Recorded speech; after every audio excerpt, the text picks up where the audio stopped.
that somehow or other welfare is unpopular with the mass of the population. No, it's not. Explain to the mass of the population that the welfare state is their security. It's your security, it's my security. If something bad happens to us, it's there for us. It's the safety net that we all rely on. If you cut big holes in that safety net, people fall through. You see them sleeping on the streets. You see them begging. You see them in emergency mental health treatment. That's what happens when you destroy the security of our welfare state. They bought into a narrative that somehow or other 451 pages of unredacted documents and information. All of it here.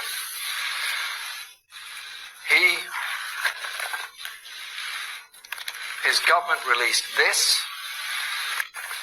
We have since obtained this, which is a very different version of events.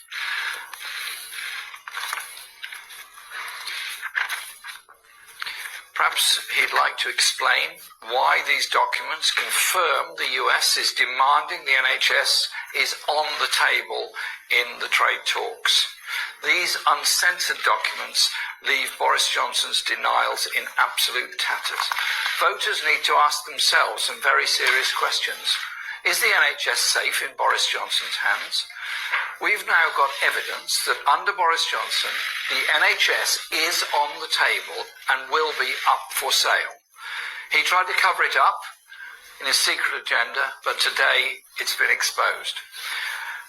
Now we know the truth. When Johnson says, get Brexit done, it's a fraud on the British people.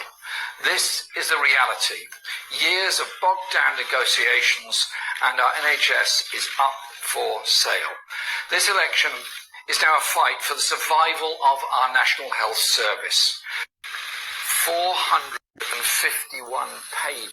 Well, I meet many people in my constituency and other places who are in receipt of DWP benefits. Some of them are in work, some are unemployed, and some have sickness problems and cannot work. They're not shirkers, they're not skivers, they're people that need help within our society. And so I think we should be more cautious than this sort of rather gung-ho approach of saying, we are cracking down on welfare. I want to crack down on poverty. I want to crack down on unemployment. I want to crack down on people who are prevented from achieving the best they can in their lives and in our society. I meet many people in my constituency and other places. We'll see what happens today, but it looks to me like we're on to a new round of austerity. I'm sure they're not going to call it austerity, but in reality, it is cutting public expenditure, we understand, in local government and in health as well. Those are both areas of expenditure that are essentially redistributive and obviously vital services. Housing, public health, as well as obviously hospital-type health and mental health type of services. In your opinion, why is Keir Starmer's government so reticent to introduce a wealth tax and instead doing austerity? Well, that's a very good question. A wealth tax of very small percentage on assets over 10 million would produce a phenomenal amount of money that would pay for much of this. They are very concerned that they will drive away the wealthiest people from our society.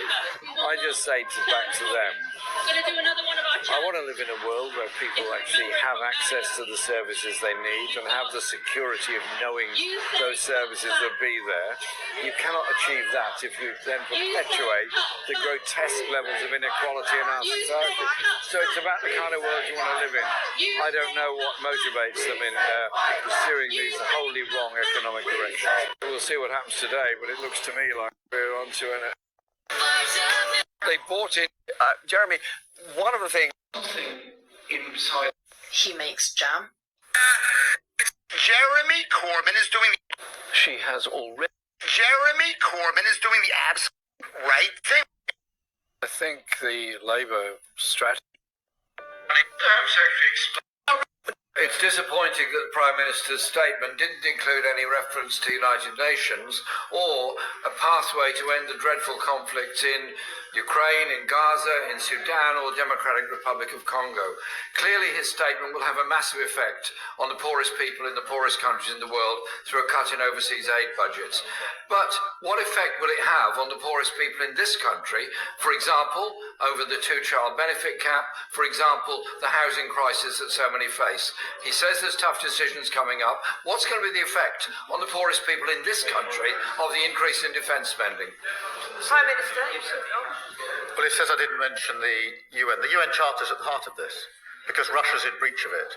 Russia is an aggressor that has invaded another country and is occupying part of that country and will go further if they are encouraged down that line. And that is why we need to take these decisions. It is the first duty of government to keep our country safe and secure. It's a duty I take extremely importantly. And the poorest people in this country would be the first to suffer if the security and safety of our country was put in peril. You say that anti-Semitism. Refugee. Yesterday, there's a lot of people all around the country. The Labour Party belongs to its grassroots. I think there's definitely a... In the introduction of this white paper, the language of Enoch Powell was used by the Prime Minister. There's been no speaking up about the enormous value of migration to this country that's kept our NHS running, our education service running, and so much more, and that there are already 130,000 vacancies in the care sector. Does anything in her white paper do anything to improve community relations or deal with the now labour shortage within the NHS and the care service, or is it all about trying to please these people who unfortunately sit in front of me? I can't believe. What would be the message for the Birmingham? We warned that we will.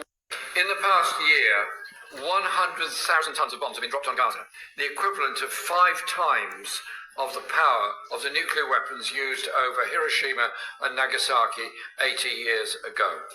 That's resulted in the death of at least 60,000 people. And on top of that, we're now going to have the complete invasion of Gaza by Israel.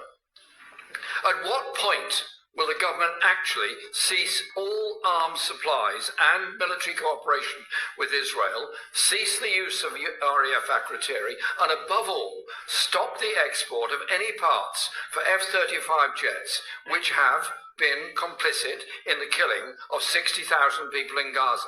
This surely is a time for the British government to say no, no more, no weapons, no cooperation, no support to save lives in Gaza and, of course, in the West Bank. Now is the time to say and do that. Here, here. Minister.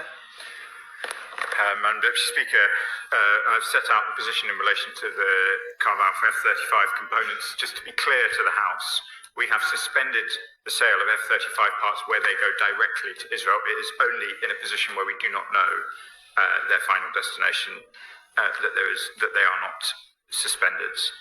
In the past year, 100,000 tonnes of bombs